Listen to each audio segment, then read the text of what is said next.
నమస్తే, welcome to Liya news. 2019లో TDP ఓడిపోయాక ఆ party నేతలను వైసీపీ ఎంతగా టార్గెట్ చేసిందో మనందరికీ తెలుసు. అందులో భాగంగానే కోడెల శివప్రసాద్ ఆత్మహత్య చేసుకోవడం కూడా మనం చూసాం. ఇక ఆయనపై ఎలాంటి ఆరోపణలు మోపింది, ఆయన కొడుకు కూతుర్ని ఉసిగొలిపి ఎంత టార్గెట్ చేశారో కూడా మనందరికీ తెలిసిందే. మరి ఫర్నిచర్ కేసులో చివరకు ఆయనపై నిందలు మోపి ఆయనను ఆత్మహత్యకు ఉసిగొలిపేలా చేసింది వైసీపీ. మరి అలా చేసిన వాళ్ళలో కొంతమంది పేర్లు కూడా ఇప్పుడు బయటకు వస్తున్న పరిస్థితి. మరి ఇప్పుడు టీడీపీ అధికారంలోకి వచ్చింది, మరి వాళ్ళపై ఎలాంటి చర్యలు ఉండబోతున్నాయి, దీనికి సంబంధించి మరిన్ని వివరాలు తెలుసుకునే ప్రయత్నం చేద్దాం. మనతో ఉన్నారు senior political journalist Durga Kumar గారు.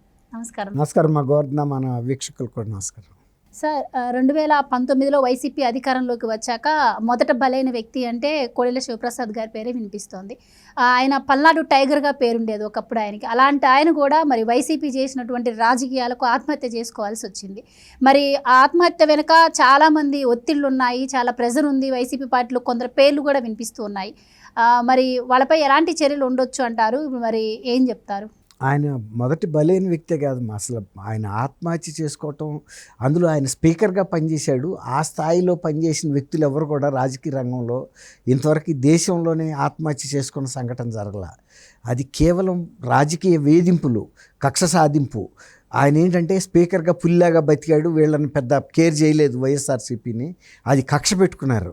కక్ష పెట్టుకుని ఎట్టి పరిస్థితుల్లోనూ కోడెల శివప్రసాద్ గారిని వ్యక్తిగతంగా టార్గెట్ చేసి, ఆయన మీద మొన్న కనుక చంద్రబాబు నాయుడు గారిని టార్గెట్ చేసి అరెస్ట్ చేయటమే కాకుండా హైదరాబాద్లోను ఢిల్లీలోనూ ప్రెస్ కాన్ఫరెన్స్ పెట్టారు చూసారా.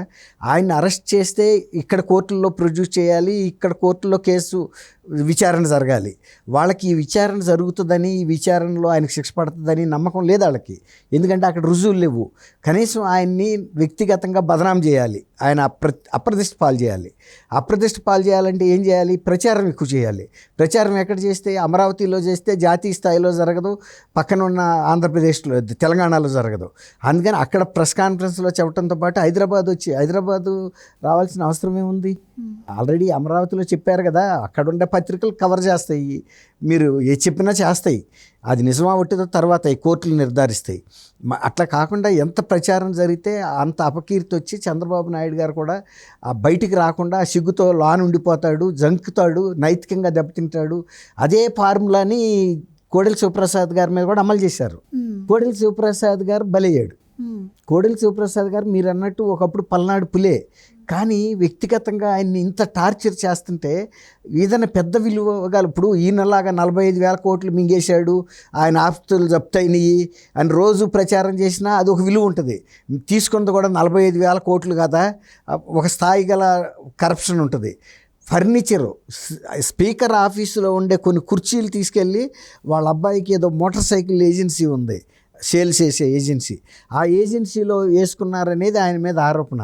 వీళ్ళు పోలీసులు వెళ్ళి తీసుకొచ్చేసుకున్నారు, వెహికల్స్ వేసుకెళ్ళి తీసుకురావటం ఏదో జరిగింది. మొత్తం మీద జరిగిన తర్వాత కూడా ఆ ప్రచారాన్ని వాళ్ళు ఆపకుండా ఇక ఈయన మీద ఇలా వ్యక్తిగతంగా దాడులు చేసుకుంటూ వెళ్తుంటే ఎక్కడికి వెళ్ళినా కూడా కోడెల శివప్రసాద్ గారు అంటే ఒకప్పుడు ఎంత గ్లామర్ ఉందో, ఈయన ఏదో ఫర్నిచర్ దొంగ అన్న పేరు ప్రతిసాట ఆ ప్రచారం అంత ముమ్మరంగా చేసుకుంటూ వెళ్ళారు.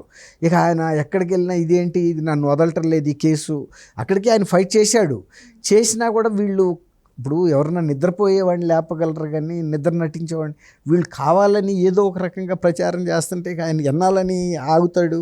తట్టుకోలేక అక్కడి నుంచి హైదరాబాద్ వచ్చేసి హైదరాబాద్లో కూడా కొంత ఆలోచనలో పడ్డాడు. అసలు ఏంటి ఇది, నేనేం చేయాలి, నాకు ఇంత పేరుంది పల్నాడులో. కోడెల శివప్రసాదరావు గారు అంటే అంత, ఒకప్పుడు ఆయన బ్రహ్మానంద రెడ్డి గారి వర్గాన్ని ఎదుర్కొని అనేక సార్లు గెలిచాడు, హోం మంత్రిగా చేశాడు, హెల్త్ మినిస్టర్గా చేశాడు, పంచాయతీరాజ్ మినిస్టర్గా చేశాడు, రకరకాల పోర్ట్ఫోలియోలు, స్పీకర్గా చేశాడు. అంత సుదీర్ఘమైన రాజకీయ చరిత్ర ఉండి, అంత పేరుండి, అంటే ఆయనేమి మరీ ఒక శాంతమూర్తి అనే నేను చెప్పను. ఎవడన్నా అవతలాడు కనుక ఎటువంటి దాడి చేస్తే తిరిగి అటువంటి దాడి చేయగలిగిన వ్యక్తి ఆయన. అయితే తప్ప మొన్న ఈయన ఫోన్ చేశాడు చూడండి, పిన్నెల్లి రామకృష్ణారెడ్డి, ఈయన మంచివాడు, చాలా సౌమ్యుడు అని అన్నీ కూడా అలా ఎడ్జెక్టివ్స్ పెట్టి ఏం పొగడేంత పరిస్థితి ఏం లేదు. ఆయన మీద ఎవరన్నా దాడి చేస్తే ఎలాంటి దాడి చేశారో అలాగే ఆయన కూడా ప్రతి దాడి చేస్తాడు. అది అందులో ఏమి ఆయన మెతక మనిషి ఏం కాదు. అట్లా అయితే అసలు ఆ మాచర్లలో, నర్సరావుపేటలో బతకలేడు పల్నాడు. అందులోనూ బ్రహ్మానంద రెడ్డి గారి వర్గం చాలా కాలం నుంచి ఉన్నది. ఆయన ఎప్పుడో 60స్లోనే చీఫ్ మినిస్టర్గా చేసిన వ్యక్తి. అట్లాంటి వ్యక్తికి చెందిన వర్గాన్ని ఎదుర్కొని నిలబడ్డాడంటే ఈయన ఫస్ట్ తరం తెలుగుదేశం నాయకుడు 83. అట్లా రామారావు గారు కూడా ఈయన్ని దన్నిచ్చాడు ఆ రోజుల్లో. అట్లాంటి వ్యక్తి ఆ చిన్న ఆరోపణల్ని ఇప్పుడు ఇంటెలిజెన్స్లో ఉన్న పిఎస్ఆర్ ఆంజనేయులు ఆయన అప్పుడు గతంలో కూడా మరి ఏదో ఒక పోలీసు హోదాలో ఉన్నాడు. ఆయన కూడా వ్యక్తిగతంగా ఈయన్ని బాగా వెంటాడటం ఇవన్నీ చేశాడు. తర్వాత విజయసాయి రెడ్డి కూడా అప్పట్లో బాగా యాక్టివ్గా ఉండేవాడు. అంటే ఈ ఓటమి ఆయన ఇప్పుడు చూశాడు కానీ చూశాడు కానీ ఇప్పుడు రమ్మంటే రాలేడు. అప్పటికి ఆయనకు ఓటమి అనేది తెలీదు. ఎమ్మెల్యేల మీద పెత్తనం చేసేవాడు, ఎంపీల మీద పెత్తనం చేసేవాడు.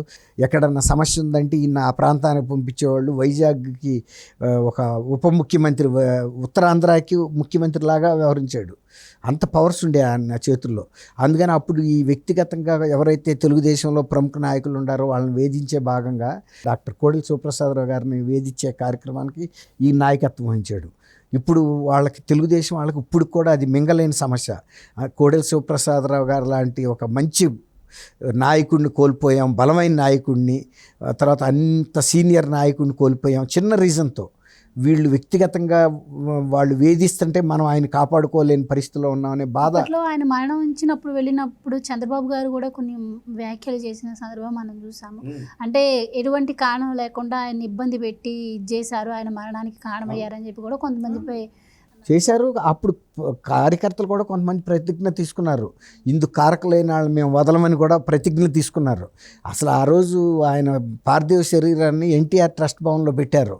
ఆ రోజు రాత్రి పోస్ట్ మార్టం అయిన తర్వాత తీసుకొచ్చి తెల్లారిన తర్వాత అక్కడికి తీసుకెళ్ళటానికి పెద్ద ఊరేగింపు. అసలు ఇక్కడ నుంచి నరసరావుపేట వెళ్ళే వరకు కూడా అసలు ఆ ఊరేగింపు మామూలుగా జరగల. విజయవాడ మీదుగా గుంటూరు మీదుగా వెళ్ళిందనమాట. వెళ్తే అసలు విపరీతమైన జనం, ప్రతి నియోజకవర్గ కేంద్రంలోనూ భారీ ఎత్తున జనం వచ్చారు అక్కడికి. తర్వాత ఆ రాత్రి నుంచి తెల్లారే వరకు విపరీతంగా ఆయన అభిమానులు కానీ పార్టీ కార్యకర్తలు కానీ ఎన్టీఆర్ ట్రస్ట్ భవన్లో తెల్లవారులు వస్తానే ఉన్నారు, వెళ్తానే ఉన్నారు. అంత ఇది ఉంది, ఆయనకి ఇమేజ్ ఉంది. అట్లాంటి వ్యక్తిని కోల్పోయామనేది తెలుగుదేశంలో ఇప్పటికీ ఆవేదన ఉంది, నాయకుల్లో కూడా ఉంది. ఇలాంటి వాళ్ళని కనుక వదిలిపెడితే రేపు మళ్ళీ కూడా వీళ్ళు ఇట్లాంటి పనులు చేస్తారు. ఆ బాధ్యులైన వాళ్ళని మనం కూడా సమయం వచ్చినప్పుడు వాళ్ళ మీద కూడా ఈ కేసు పెట్టాలి. ఇతన్ని ఆత్మహత్యకి ప్రేరేపించిన సంఘటనని ఇప్పుడు అది కనుక బయటికి తీశారనుకోండి, పోలీసు అధికారులు కొంతమంది వాళ్ళవుతారు. ఈయన కూడా ఎవరు విజయసాయి రెడ్డి వీళ్ళందరూ కూడా కేసులోకి వస్తారు. తర్వాత ఇంకోటి ఏంటంటే అధికారంలో ఉన్నప్పుడు ఉండే ప్రొటెక్షన్ వేరు, ఇప్పుడు జనంలోకి.